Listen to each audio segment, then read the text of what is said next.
मुंशी प्रेमचंद की कहानी परीक्षा। जब रियासत देवगढ़ के दीवान सरदार सुजान सिंह बूढ़े हुए तो परमात्मा की याद आई। जाकर महाराज से विनय की कि दीन बंधु दास ने श्रीमान की सेवा 40 साल तक की, अब मेरी अवस्था भी ढल गई, राजकाज संभालने की शक्ति नहीं रही, कहीं भूल चूक हो जाए तो बुढ़ापे में दाग लगे, सारी जिंदगी की नेक नामी मिट्टी में मिल जाए। राजा साहब अपने अनुभवशील नीति कुशल दीवान का बड़ा आदर करते थे। बहुत समझाया, लेकिन जब दीवान साहब ने न माना तो हार कर उनकी प्रार्थना स्वीकार कर ली, पर शर्त यह लगा दी कि रियासत के लिए नया दीवान आपको ही खोजना पड़ेगा। दूसरे दिन देश के प्रसिद्ध पत्रों में यह विज्ञापन निकला कि देवगढ़ के लिए एक सुयोग्य दीवान की जरूरत है। जो सज्जन अपने को इस पद के योग्य समझें वे वर्तमान सरकार सुजान सिंह की सेवा में उपस्थित हों। ये जरूरी नहीं है कि वे ग्रेजुएट हों, मगर हष्ट पुष्ट होना आवश्यक है। मंदाग्नि के मरीज को यहाँ तक कष्ट उठाने की कोई ज़रूरत नहीं। 1 महीने तक उम्मीदवारों के रहन सहन आचार विचार की देखभाल की जाएगी। विद्या का कम परंतु कर्तव्य का अधिक विचार किया जाएगा। जो महाशय इस परीक्षा में पूरे उतरेंगे वे इस उच्च पद पर सुशोभित होंगे। इस विज्ञापन ने सारे मुल्क में तहलका मचा दिया। ऐसा ऊंचा पद और किसी प्रकार की कैद नहीं, केवल नसीब का खेल है। सैकड़ों आदमी अपना अपना भाग्य परखने के लिए चल खड़े हुए। देवगढ़ में नए नए और रंग बिरंगे मनुष्य दिखाई देने लगे। प्रत्येक रेलगाड़ी से उम्मीदवारों का एक मेला सा उतरता। कोई पंजाब से चला आता था, कोई मद्रास से, कोई नए फैशन का प्रेमी, कोई पुरानी सादगी पर मिटा हुआ। पंडितों और मौलवियों को भी अपने अपने भाग्य की परीक्षा करने का अवसर मिला। बेचारे सनद के नाम रोया करते थे, यहाँ उसकी कोई ज़रूरत नहीं थी। रंगीन इमामे, चोगे और नाना प्रकार के अंगरखे और कंटोप देवगढ़ में अपनी सज धज दिखाने लगे। लेकिन सबसे विशेष संख्या ग्रेजुएटों की थी, क्योंकि सनद की कैद न होने पर भी सनद से पर्दा तो ढका रहता है। सरदार सुजान सिंह ने इन महानुभावों के आदर सत्कार का एक अच्छा प्रबंध कर दिया था। लोग अपने अपने कमरों में बैठे हुए रोजेदार मुसलमानों की तरह महीनों के दिन गिना करते थे। हर एक मनुष्य अपने जीवन को अपनी बुद्धि के अनुसार अच्छे रूप में दिखाने की कोशिश किया करता था। मिस्टर आ 9 बजे दिन तक सोया करते थे। आजकल वे बगीचे में टहलते हुए उषा का दर्शन करते थे। मिस्टर बा को हुक्का पीने की लत थी। आजकल बहुत रात गए किवाड़ बंद करके अंधेरे में सिगार पीते थे। मिस्टर दा, शाह और जा से उनके घरों पर नौकरों की नाक में दम था, लेकिन ये सज्जन आजकल आप और जनाब के बगैर नौकरों से बातचीत नहीं करते थे। महाशय का नास्तिक थे, हक्सले के उपासक, मगर आजकल उनकी धर्मनिष्ठा देखकर मंदिर के पुजारी को पदच्युत हो जाने की शंका लगी रहती थी। मिस्टर ला को किताब से घृणा थी, परंतु आजकल वे बड़े बड़े ग्रंथ देखने पढ़ने में डूबे रहते थे।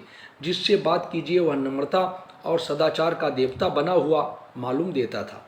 शर्मा जी घड़ी रात से ही वेद मंत्रा पढ़ने में लग जाते थे और मौलवी साहब को नवाज और तलावत के सिवा कोई काम न था। लोग समझते थे कि 1 महीने का झंझट है, किसी तरह काट लें, कहीं कार्य सिद्ध हो गया तो कौन पूछता है।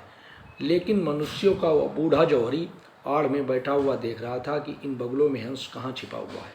एक दिन फैशन वालों को सूझी कि आपस में हॉकी का खेल हो जाए। यह प्रस्ताव हॉकी के मजे हुए खिलाड़ियों ने पेश किया। यह भी तो आखिर एक विद्या है, इसे क्यों छिपा रखें। संभव है कुछ हाथों की सफाई ही काम कर जाए। इसलिए तय हो गया, फील्ड बन गई, खेल शुरू हो गया और गेंद किसी दफ्तर के अप्रेंटिस की तरह ठोकरें खाने लगा। रियासत देवगढ़ में यह खेल बिल्कुल निराली बात थी। पढ़े लिखे लोग, भले मानुस लोग शतरंज और ताश जैसे गंभीर खेल खेलते थे। दौड़ कूद के खेल बच्चों के खेल समझे जाते थे। खेल बड़े उत्साह से जारी था। धाबे के लोग जब गेंद को लेकर तेजी से उड़ते तो ऐसा जान पड़ता था कि कोई लहर बढ़ती चली जा रही है। लेकिन दूसरी ओर का के खिलाड़ी इस बढ़ती हुई लहर को इस तरह रोक लेते थे मानो लोहे की दीवार है।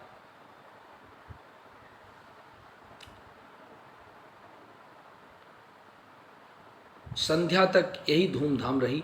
लोग पसीने से तर हो गए।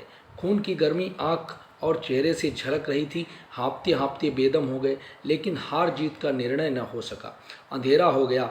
इस मैदान से जरा दूर हटकर एक नाला था, उस पर कोई पुल न था।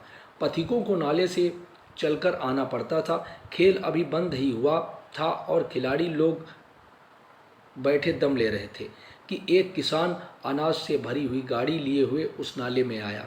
लेकिन कुछ तो नाले में कीचड़ था और कुछ उसकी चढ़ाई इतनी ऊंची थी कि गाड़ी ऊपर न चढ़ सकती थी। वह कभी बैलों को ललकारता, कभी पहियों को हाथ से ढकेलता, लेकिन बोझ अधिक था और बैल कमज़ोर। गाड़ी ऊपर को न चढ़ती और चढ़ती भी तो कुछ दूर चढ़कर फिर खिसक कर नीचे पहुंच जाती।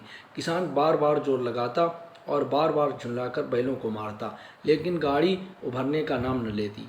बेचारा इधर उधर निराश होकर ताकता, मगर वहाँ कोई सहायक नजर न आता। गाड़ी को अकेले छोड़कर कहीं जा भी नहीं सकता, बड़ी आपत्ति में फंसा हुआ था। इसी बीच में खिलाड़ी हाथों में डंडे लिए घूमते घामते उधर से निकले। किसान ने उनकी तरफ सहमी हुई आंखों से देखा, परंतु किसी से मदद मांगने का साहस न हुआ। खिलाड़ियों ने भी उसको देखा, मगर बंद आंखों से, जिनमें सहानुभूति न थी। उनमें स्वार्थ था, मद था, मगर उदारता और वात्सल्य का नाम भी न था। लेकिन उसी समूह में एक ऐसा मनुष्य था जिसके हृदय में दया थी और साहस था। आज हॉकी खेलते हुए उसके पैरों में चोट लग गई थी। लंगड़ाता हुआ धीरे धीरे चला आता था। अकस्मात उसकी निगाह गाड़ी पर पड़ी, ठिठक गया। उसे किसान की सूरत देखते ही सब बातें ज्ञात हो गईं। डंडा एक किनारे रख दिया, कोट उतार डाला और किसान के पास जाकर बोला, मैं तुम्हारी गाड़ी निकाल दूं?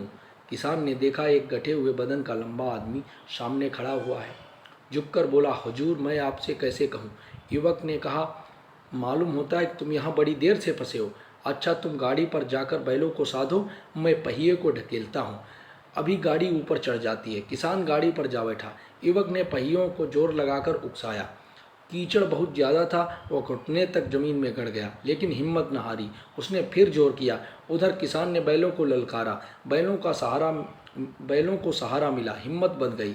उन्होंने कंधे झुकाकर एक बार और जोर किया तो गाड़ी नाले के ऊपर थी। किसान युवक के सामने हाथ जोड़कर खड़ा हो गया। बोला, महाराज, आपने आज मुझे उबार लिया, नहीं तो सारी रात मुझे यहाँ बैठना पड़ता। युवक ने हंसकर कहा, अब मुझे कुछ इनाम देते हो? किसान ने गंभीर भाव से कहा, नारायण चाहेंगे तो दीवानी आपको ही मिलेगी। युवक ने किसान की तरफ गौर से देखा। उसके मन में एक संदेह हुआ, क्या यह सुजान सिंह तो नहीं हैं? उसके मन में एक संदेह हुआ कि क्या यह सुजान सिंह ही तो नहीं है? आवाज़ मिलती है, चेहरा मोहरा भी भई।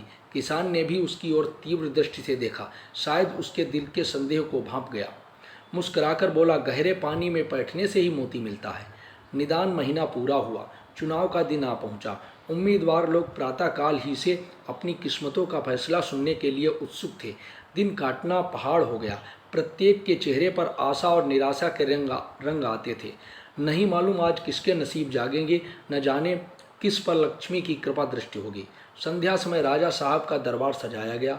शहर के रईस और धनाढ्य लोग, राज्य के कर्मचारी और दरबारी तथा दीवानी के उम्मीदवारों का समूह सब रंग बिरंगी सज धज बनाए दरबार में आ विराजे। उम्मीदवारों के कलेजे धड़क रहे थे। जब सरदार सुजान सिंह ने खड़े होकर कहा, मेरे दीवानी के उम्मीदवार महाशयों, मैंने आप लोगों को जो कष्ट दिया है उसके लिए मुझे क्षमा कीजिए। इस पद के लिए ऐसे पुरुष की आवश्यकता थी जिसके हृदय में दया हो और साथ साथ आत्मबल। हृदय वह जो उदार हो, आत्मबल वह जो आपत्ति का वीरता के साथ सामना करे। और इस रियासत के सौभाग्य से हमें ऐसा पुरुष मिल गया। ऐसे गुण वाले संसार में कम हैं। जो हैं वे कीर्ति और मान के शिखर पर बैठे हुए हैं, उन तक हमारी पहुंच नहीं। मैं रियासत के पंडित जानकीनाथ सा दीवान पाने पर बधाई देता हूँ। रियासत के कर्मचारियों और रईसों ने जानकीनाथ की तरफ देखा। उम्मीदवार दल की आंखें उधर उठीं, मगर उन आंखों में सत्कार था, इन आंखों में ईर्ष्या। सरदार साहब ने फिर फरमाया, आप लोगों को यह स्वीकार करने में कोई आपत्ति न होगी कि जो पुरुष स्वयं जख्मी होकर भी एक गरीब किसान की भरी हुई गाड़ी को दलदल से निकालकर नाले के ऊपर चढ़ा दे, उसके हृदय में साहस, आत्मबल, उदारता का वास है। ऐसा आदमी गरीबों को कभी न सतावेगा। उसका संकल्प दृढ़ है और उसका संकल्प दृढ़ है जो उसके चित्त को स्थिर रखेगा। वह चाहे धोखा खा जाए, परंतु दया और धर्म से कभी न हटेगा। समाप्त।